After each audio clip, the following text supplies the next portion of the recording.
ब्राह्मण था, वेदांती था, पढ़ा लिखा था, कोई ऐसा नहीं। और पढ़ लिख के जब घर आया, बड़ा सुंदर सुशील योग्य संस्कारवान था, कोई जो अजामिल कोई अत्याचारी नहीं था, बहुत अच्छा था, पढ़ा लिखा था। और एक दिन क्या हुआ, वो कहीं रास्ते से आ रहा था, उसकी नजर गई कि किसी नदी के किनारे एक चंडाल एक वेश्या के साथ विहार कर रहा था, और उस वेश्या को देखा। अजामिल के हृदय में काम जागृत हो गया और वो वेश्या के प्रति आकर्षित हो गए और ठान लिया कि मुझे ये वेश्या चाहिए।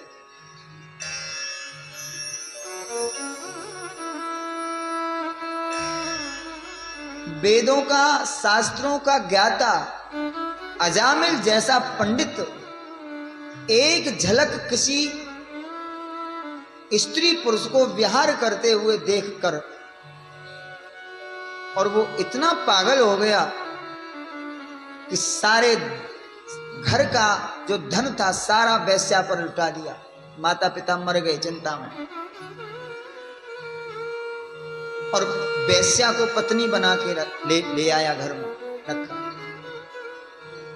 यदि इतना पढ़ा लिखा, इतना विद्वान, इतना संस्कारवान व्यक्ति एक झलक देख के उसके मन में विकृति उत्पन्न हो सकती है, तो साधारण मानव क्या करेगा? ये विचारणीय बात है।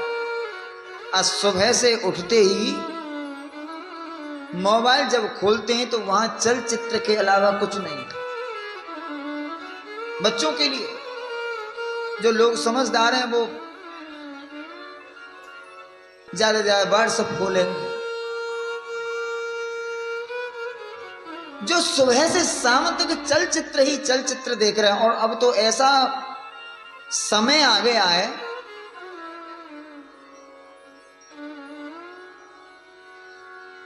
कि किसी को कोई शर्म है ही नहीं। उनका क्या होगा? तो ये समय बड़ा विकट है। इस समय में जीवन जीना बड़ा कठिन है सज्जन लोगों के लिए। पत्नी बनाकर लाया, कथा कोई कराता नहीं, हवन यज्ञ कोई कराता नहीं, तो वो करे क्या? जीवन यापन कैसे हो? तो वो चोरी करने लगा, डांके डालने लगा, लूट करने लगा। कुछ समय व्यतीत हुआ, कुछ संतानें भी हुई। एक दिन कुछ महात्मा आए और महात्माओं ने अजामिल के द्वार पर जाके कहा, अजामिल की पत्नी से, शाम हो गई थी, रात्रि का समय था। अजामिल की पत्नी से कहा कि देवी, क्या तुम ब्राह्मणी हो? हम साधु हैं, यहां ठहरेंगे और हम आपके यहां का भोजन करेंगे।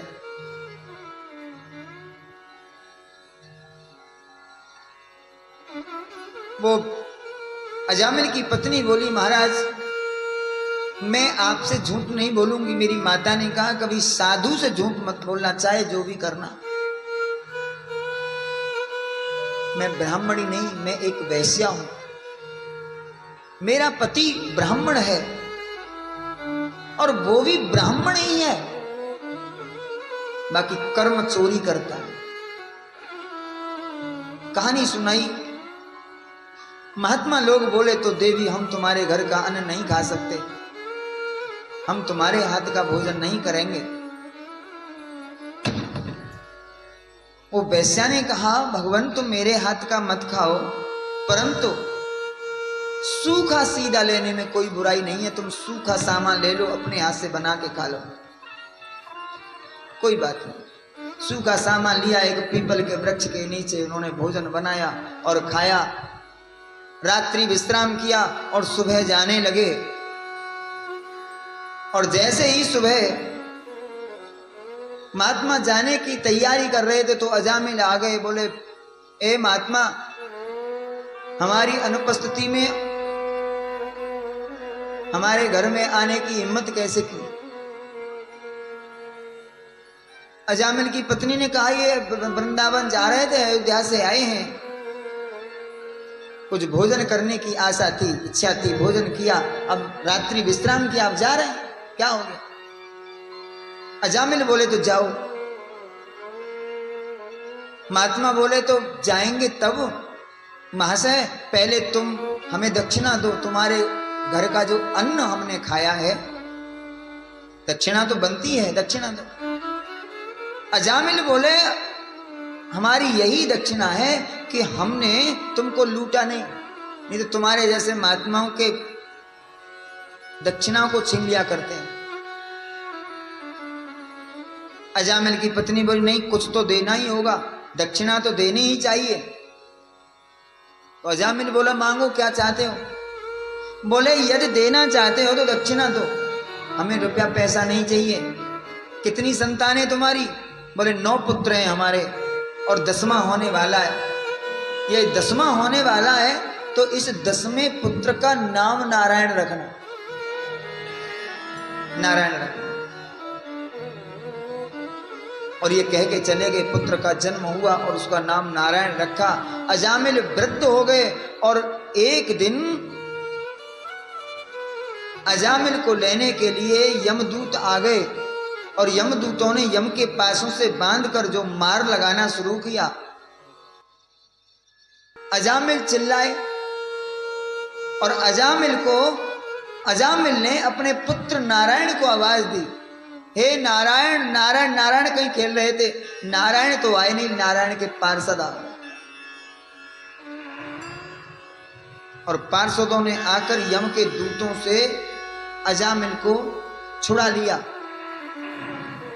यमदूतों ने कहा कि तुम जिसको हमसे छीन रहे हो ये तो दुष्ट है, ये तो नरक में जाएगा, इसको दंड देंगे हमारे यमराज।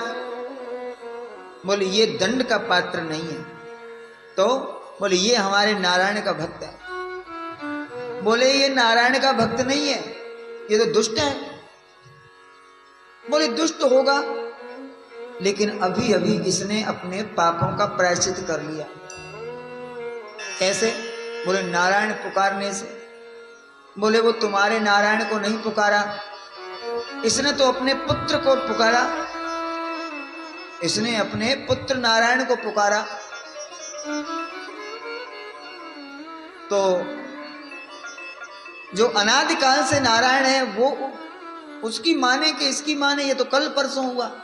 नारायण तो प्राचीन काल से है, आदि से है। आज भी लोग कुछ बेतुकी बात करते हैं। आपने सुना होगा, अभी कोई हमारी बहन थी, उसने राधा के बारे में बोला, बोले राधा तो एक बड़ी बीमारी है। एक किसी ने कहा कि देखो राधा कौन थी, वो तो नाचने गाने वाली थी। कहावत बनी कि न 9 मन तेल होए न राधिका नाचे। तो उस समय मसाल जलाए जाते थे और मसालों के लिए 9 मन तेल चाहिए था। तो 9 मन तेल की व्यवस्था नहीं थी, इसलिए राधा ने कहा कि मैं नाचूंगी नहीं। तो कहावत बन गई न 9 मन तेल होए न राधिका नाचे। वो राधा थी, वो तो नाचने व गाने वाली थी। ये ऐसे मूर्ख बड़े बड़े सूत्र ढूंढ के लाते हैं। यदि कोई चोर का नाम राम हो तो राम चोर थोड़ी हो जाएंगे। अरे राम तो राम है।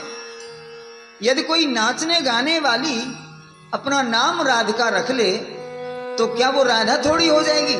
हाँ, उसकी एक पहचान जरूर हो जाएगी पुकारने की, लेकिन वो राधा नहीं हो सकती। ऐसे ही कोई अपना नाम नारायण रख ले तो नारायण नाम रखने से वो नारायण नहीं हो जाता। इसलिए राधा एक शक्ति है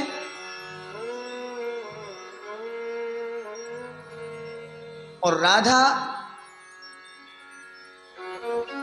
राधा नाम रखने से कोई राधा नहीं होते।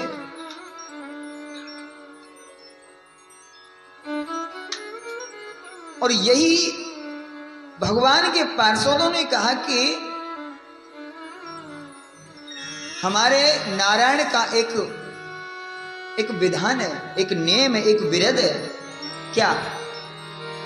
कि साकेत्यम परिहास्यम वा स्तोभम हेलन में वा वैकुंठ नाम ग्रहण मसेसा गहरम विदो पतितः स्खलितो भग्नः संदष्टस्तप्त आहतो हरिरित्यवसेनाः पुमान् आरहति यातना। बोले हास साकेत्यम परिहास्यम, संकेत में, इशारे में, किसी से हास्य विनोद करने में, किसी से झगड़ा करने में, इशारे में, किसी भी तरह यदि एक बार कोई नारायण नाम बोल दे तो भगवान तुरंत नोट करते हैं और उसके पिछले वाले कर्म सभी नष्ट हो जाते भूल से।